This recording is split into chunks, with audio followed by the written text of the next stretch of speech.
বহু লোকের বহু ডেডলাইন থাকে, বান্ডিল করে জলে ফেলে দিই। মোহাম্মদ সেলিম অনেকবার আপনাদের কাছে বলেছে, নতুন কোনো কথা তার মধ্যে মোহাম্মদ সেলিমে বলার দরকার হয়নি, কারণ আনরিলেটেড, মানে কারোর দেখুন অনেকে অনেক কথা বলে, সবার সব কথার উত্তর আমি দেবো? আপনি বলছেন আমি উত্তর দিচ্ছি, কিন্তু XYZ হরিদাস যদি এসে বলে আমি তার উত্তর দিতে যাবো সবসময়? হয় না।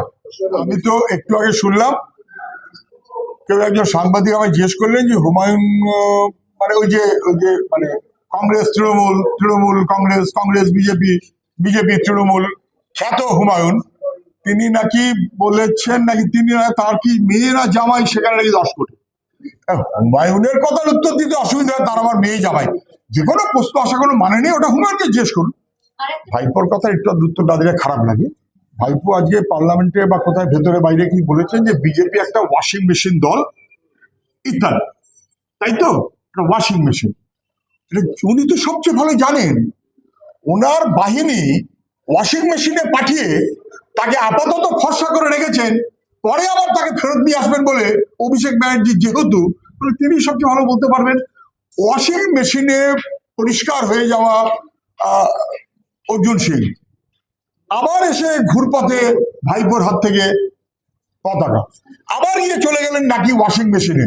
মানে দুজনের কাছে দুটো ওয়াশিং মেশিন আছে, একটা বিজেপির কাছে, একটা তৃণমূলের কাছে। দেখুন, অভিষেক বাবু রাজ্যের খুব বড় নেতা, মানে তৃণমূলের 8 লাখী, 6 লাখী, 9 লাখী, 8 লাখী নেতা। ফলে উনি ইমপিচমেন্টের কথা যদি ভাবেন এবং বাকিদের সঙ্গে আলোচনা করেন, বাকি বিরোধী দলগুলোর সাথে আলোচনা করতে অপরাধ, উনি করবেন আলোচনা। যদিও তারা তো আপনার বলতে পারে যে আচ্ছা বিজেপির বিরুদ্ধে কখনো কোনো কথা আসলে ওম বিড়লার বিরুদ্ধে, তখন তো আপনি থাকেন না মশাই, সেটা উত্তর উনি দেবেন। 5, 7, 10 দফায় ভোট হবে পশ্চিমবাংলায়, এটা তো পশ্চিমবাংলায় নেওয়ার ছিল না। কে করলো, কেন করলো? এই দাবি কার? এ দাবি মমতা ব্যানার্জি, তখন তিনি বিরোধী নেত্রী।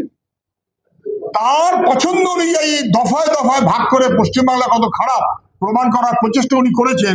কিন্তু তারপর 7 দফায় ভোট হবার পর তৃণমূলের নেত্রী সরকার চালাচ্ছে, সমাধান কিছু হয়েছে? ফলে 1 দফা না 7 দফা আমাদের কাছে বড় কথা না, আমাদের কোনো আপত্তি আমরা কখনো করিনি, এখনো করছি।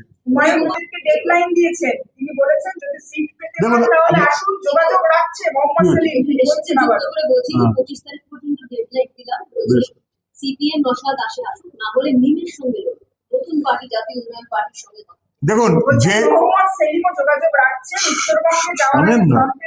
আচ্ছা বেশ ঠিক আছে, দেখুন যে বলে আমি মিমের সঙ্গে যাবার জন্য তৈরি, মানে বিজেপির বকালমি মিম, তার সঙ্গে যাবার জন্য তৈরি, তার ডেডলাইনের কথার উত্তর আমি দেবো কেন?